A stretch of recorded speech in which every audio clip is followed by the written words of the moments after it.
The world teeters between financial crises, and the last one in 2008 wiped trillions of pounds off global wealth and cost 8 million jobs. This man thinks another way is a whole new currency.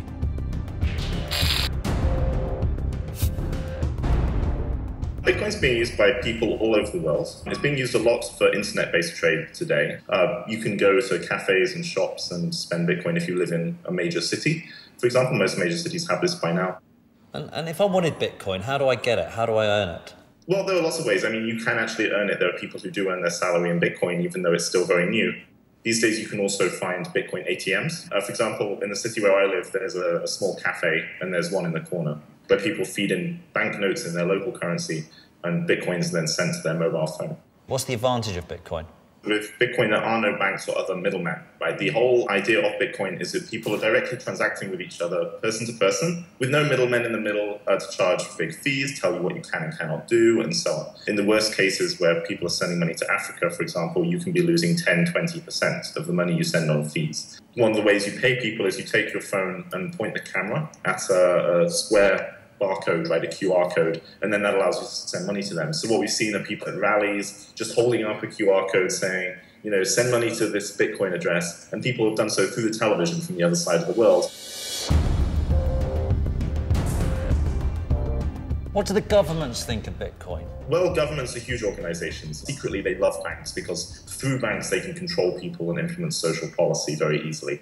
And because it has no middlemen and it's just people interacting directly with each other, they tend to see Bitcoin as somehow, you know, anarchist and dangerous.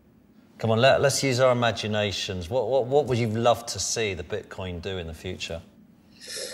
There's so many things. Because there are no banks and everything is done with computers, there's nothing to stop a computer from itself being a business.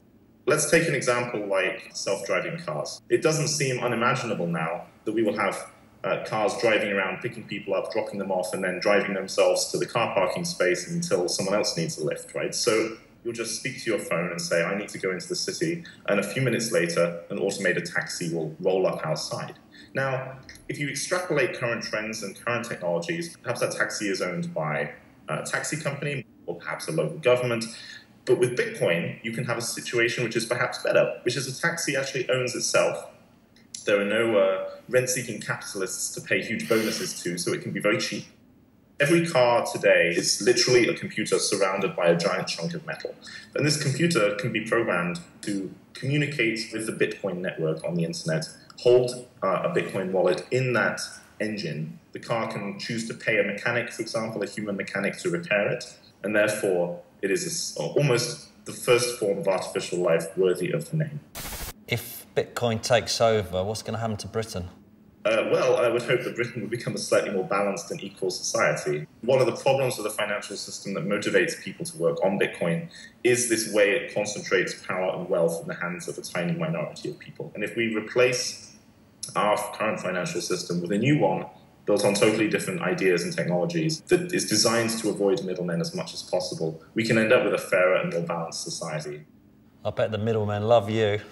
Yeah, not so much, actually. Not many bankers coming to your talks, are there?